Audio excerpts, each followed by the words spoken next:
पुराणं ब्रह्म संहितं भक्तिज्ञानविरागं स्थापनाय प्रकाशितं। भागवत की महिमा वर्णन करके कि भागवत की महत्ता क्या है। इदं भागवत नाम इदं भागवतम नाम पुराणम ब्रह्म संहितम। ये जो भागवत पुराण है यही सत्कर्म है। ये ज्ञान वैराग को बढ़ाने वाला है। श्रीमद् भागवत की महिमा ऐसी है, श्रीमद् भागवतम श्राव्यम शोक दुख विनाशनम। शोक दुख को जो है दूर करने वाला। और जब व्यास जी स्वयं इस भवसागर के चक्कर में जो है ना गोते खा रहे थे, तब ब्रह्मा जी ने 4 श्लोक की भागवत सुनाकर उनको जो है ज्ञान दिया। तदा त्वया पुरा प्रोक्तम चतुश्लोक समन्विता। तो भागवत वैसी है कि एक जन्म की पुण्याई से नहीं प्राप्त होती। भाग्योदयेन बहुजन्म समर्जितेनो सत्संगम चलवते पुरुषो यदा वै। अनेक भाग्योदय, भाग्योदय होता, जन्म जन्म की पुण्याई प्राप्त होती, तब कहीं ये सत्संगत प्राप्त होती है, तब श्रीमद् भागवत की कथा प्राप्त होती है। भागवत के विषय पर चर्चा हुई बद्री विशाल में, बद्री नारायण पर। वह बद्री विशाल में सनत कुमारों से नारद जी का मिलन हुआ। नारद जी ने प्रश्न किए, भाई अगर सत्कर्म श्रीमद् भागवत है तो ये भागवत की कथा कहाँ की जाए। कुत्र कार्यो मया यज्ञ स्थिलं तदवाच्यतामिह महिमा सुख शास्त्रश्च भक्तव्यो वेद पारगै। ये कथा कहाँ करनी थी। ऋषियों ने चर्चा की कि अगर श्रीमद् भागवत की कथा इस बद्री विशाल हिमालय में करेंगे तो जो गांव गौमार में रहने वाले लोग हैं वो इस हिमालय में कैसे आएंगे। और हिमालय में रहने वाले जो संत हैं ये तो अमलात्मा विमलात्मा संत हैं। कथा सुनते सुनते उनको अगर समाधि लग गई तो समाधि में लीन हो जाएंगे, पूर्ण ब्रह्म की सत्ता में लीन हो जाएंगे, फिर कथा कौन सुनेगा। इसलिए कथा की चर्चा बद्री नारायण में होती है। और फिर ये आपस में चर्चा करते कि इस कथा को जो है हरिद्वार में रखेंगे। गंगा द्वार समीपे तो तटमानंद नामकम। गंगा का द्वार, आनंद नाम का जो ये वन है, वहां पर इस कथा का जो है स्थान रखा जाए। क्यों कि हिमालय के जो संत जिनको कथा सुनना है वो उतर के नीचे आ सकते हैं, और दिल्ली, हरियाणा, हस्तिनापुर, यहाँ जो गांव गमई के जो लोग हैं जिनको कथा सुनना है वो लोग भी वहां तक जा सकते। इसलिए वहां का वातावरण बड़ा सुंदर है। रम्येकांत देशस्य हेम पद्मं सुसौरभम। एक तरफ गंगा की करकर धारा, बालुओं की रेत, सुंदर बड़े बड़े वृक्ष, उस हिमालय की तलहटी, बड़ा सुंदर जो है। वहीं पर जो है सब लोगों को आमंत्रण दिया गया, कथा निश्चित किया गया कि इस जगह पर जो है श्रीमद् भागवत की कथा करना है। और जहाँ यत्र भागवती वार्ता तत्र भक्तादिकम व्रजे। जहाँ भी श्रीमद् भागवत की कथा होती है वहाँ ये भक्ति, सारे भक्त अपने आप पहुँच जाते हैं। कथा स्थल वो अब सब चल दिए। जो कथा थी सो ही दूर दूर तक जो है इस कथा का प्रचार हुआ। बड़े बड़े सिद्ध मुनि महात्मा उस कथा श्रवण करने के लिए हरिद्वार की ओर चल दिए। कौन कौन से संत है? भृगुर्वशिष्ठश्च च्यवनश्च गौतम मेधातिथिर्देवल देवरातो रामस्तथागाधुतश्च शाकलो मृकुण्डपुत्रा त्रिवजित्कलाधाः। भृगु वशिष्ठ चमन गौतम मेधातिथि गाधी पुत्र इत्यादि योगेश्वर सारे जो है सिद्ध महात्मा ये सब गंगा के द्वार जाते हैं। सारी गंगा इत्यादि नदियां सारे तीर्थ रूप धारण करके श्रीमद् भागवत की कथा श्रवण करने के लिए जाते हैं। गंगाद सरितस्तत्र पुष्कराद शिशरांश सारे तीर्थ वहां पहुंचते। सनकादियों ने गंगा का तट 4 दगड़ 4 पत्थर रख दिए, सुंदर आसन बन गए। सनक सनंदन सनातन शरद कुमार एक भाई जब कथा करते, बाकी सब नीचे बैठते। वहां पर जो मुख्य श्रोता थे वैष्णवश्च विरक्तश्चो न्यासनो ब्रह्मचारिणा, उनको आगे बैठाया गया। एक भागी ऋषिगण, एक और ऋषिगण, दूसरी ओर साधारण जन लोग। और इस प्रकार से श्रीमद् भागवत की कथा प्रारंभ हुई। जय शब्दो नमः शब्दो, भागवत भगवान की जय हो। सारे ऋषि मुनि महात्मा भागवत भगवान की जयकार करने लगे। भागवत की कथा हमेशा श्रवण करना चाहिए। माने कुमार इत्यादि को वर्णन करते कि यस्य श्रवण मात्रेण मुक्ति करतले स्थिता। भागवत की कथा सुनने से ही मुक्ति तो उसके हाथ के अंदर है ना, वो तो मुक्तात्मा है। इसलिए सदा सेव्य श्रीमद् भागवती कथा यस्य श्रवण मात्रेण हरिश्चित्तम समाद्रयेत। ये कथा का प्रभाव है कि कथा श्रवण मात्र से हरिश्चित्तम, जिसके चित्त में भगवान समा जाते हैं। और इसमें ग्रंथो अष्टसहस्रेषु, इसमें 18,000 श्लोक है, 12 स्कंद है। सुंदर जो है सुखदेव जी ने राजा परीक्षित की कथा सुनाई थी। इसलिए जहां ये कथा होती है, भागवत की महिमा आज भी ऐसी है कि जिस घर में ये पोथी होगी वो घर कथा भागवतस्यापि नित्यं भवति तद्गृहे। अगर प्रतिदिन भागवत की कथा कोई सुनता होगा कहीं पर, तद्गृहं तीर्थ रूपम ही वसतम पापनाशनम, वो घर तीर्थ रूप हो जाता है। वहां किसी प्रकार के पाप नहीं वास करते। इसलिए न गंगा न गया काशी पुष्करम न प्रयागकम सुख साद्र कथायास्थो फलेन समतां नयेतो। फल की दृष्टि से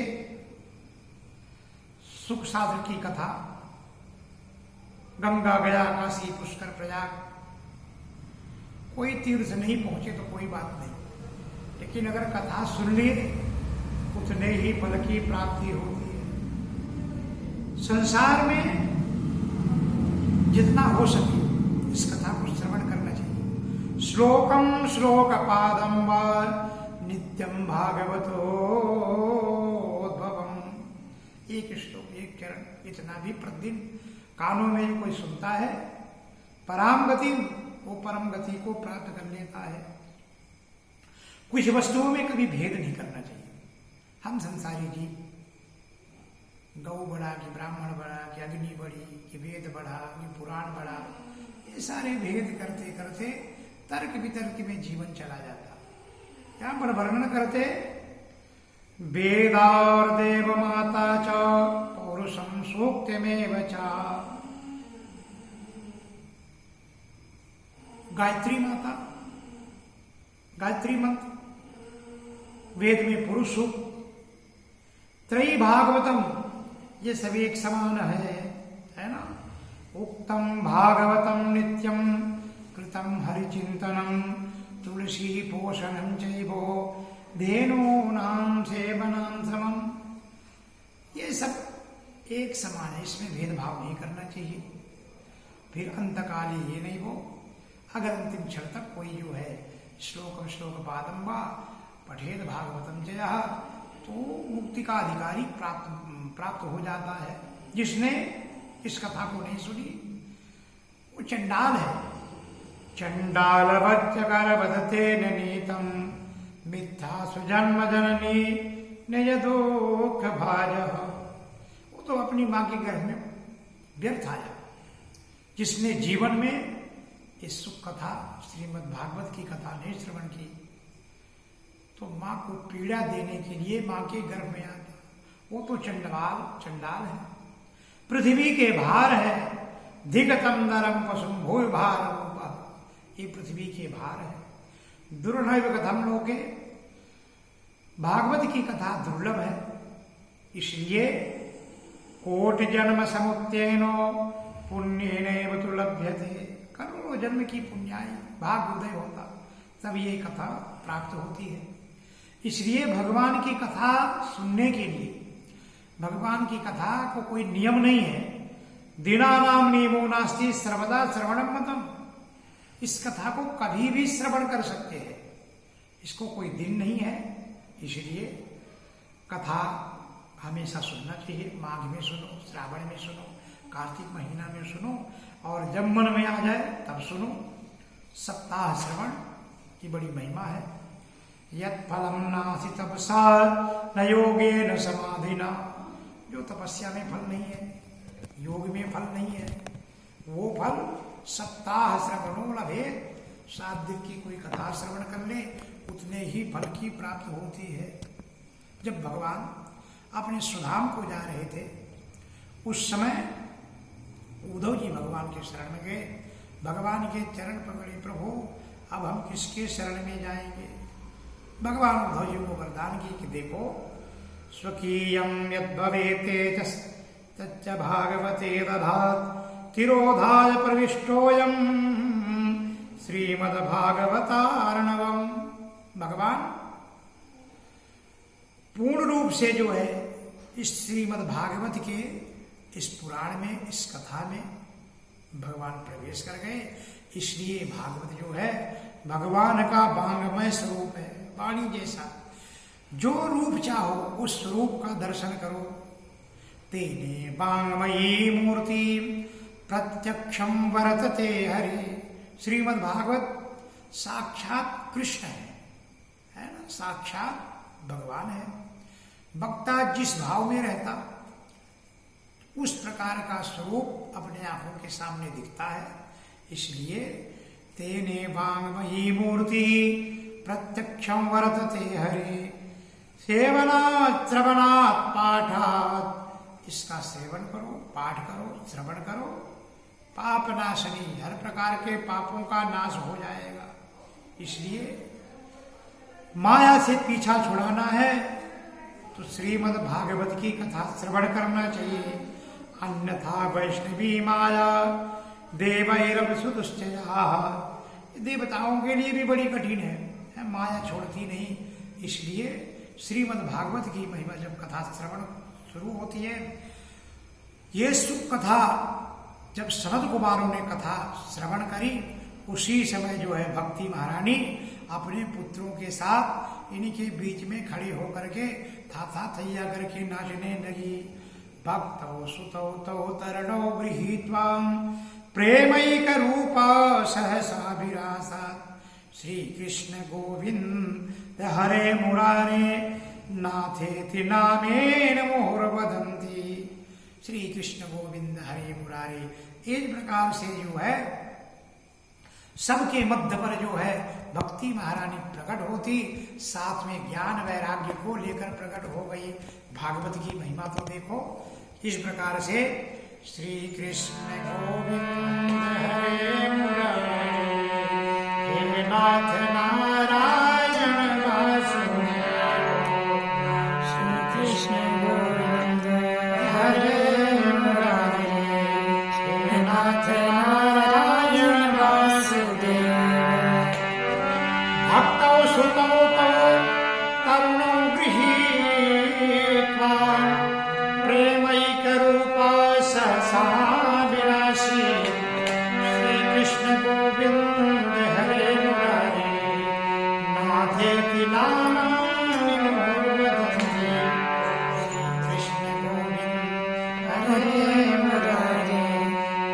नाथ नारायण वासुदेव। इस प्रकार का भगवान के नाम लेकर के नाथेति नामानि मुहुर्वदन्ति श्री कृष्ण गोविंद रे मुरारे। भक्ति महारानी प्रकट हो गई। कोई निर्धन भी हो लेकिन जिसके अंदर भक्ति है वो निर्धन होके भी धन्य है। सकल भुवन मध्य निर्धने, सकल भुवन मध्य निर्धनास्ते धन्य निवसत हृदयेषां श्री हरे भक्ति रेखा। हरिरपने लोकम सर्वथा तो विहायो प्रवसते हृदय तेषां भक्ति सूत्रोपनद्धा। भगवान भक्ति की डोरी में बंध जाते हैं। गरीब भी होगा लेकिन जब वो मन में बना लेता है कि मेरे को भागवत सुनना है, मेरे को सत्कर्म करना है, धर्म के लिए जब चलता है तो सो वर्णन करते हैं ऋषि लोग कि सकल भुवन मध्य, संसार में जिसको लोग गरीब बोलते, संसार की दृष्टि में होगा वो गरीब लेकिन भगवान की दृष्टि में वो श्रीमंत है। हमारी दृष्टि में तो बड़ी भेद है। हम तो धनवान उसको बोलते जिसकी बड़ी माढ़ी हो, बड़ी गाड़ी हो, बड़ी बंगले हो, लेकिन ये इसको धनवान नहीं। होगा दरिद्री, कौन दरिद्री है? बोले विशाल तृष्णा। दुनिया का दरिद्री कौन? जिसकी तृष्णा बहुत बड़ी। लेकिन श्रीमंत कौन? कि जो भी भगवान दिया है उसको बहुत कुछ मान लिया, वो दुनिया का सबसे बड़ा श्रीमंत। इसलिए सकल भुवन मध्य निर्धनो धन्य। दुनिया में निर्धन होकर भी वो धन्य है, वो दुनिया का सबसे बड़ा श्रीमंत है। और जब वो जीव ऐसा जाता है, अरे उसके स्वागत के लिए तो भगवान साक्षात खड़े हो जाते हैं। इसलिए प्रवसत हृदय शाम, भक्त के हृदय में भगवान प्रवेश कर जाते हैं। भगवान वैकुंठ छोड़कर जो है निज लोकम परित्यज्य भगवान भक्त वत्सला, भगवान भक्तों के हृदय में आ जाते हैं। बनमाली घनश्यामा पीतवास मनोहरा, जिनके जो है सुंदरता का वर्णन करते हैं, सुंदर स्वरूप लेकर भक्तों के हृदय में भगवान विराजमान हो जाते हैं। गोपाल कृष्ण भगवान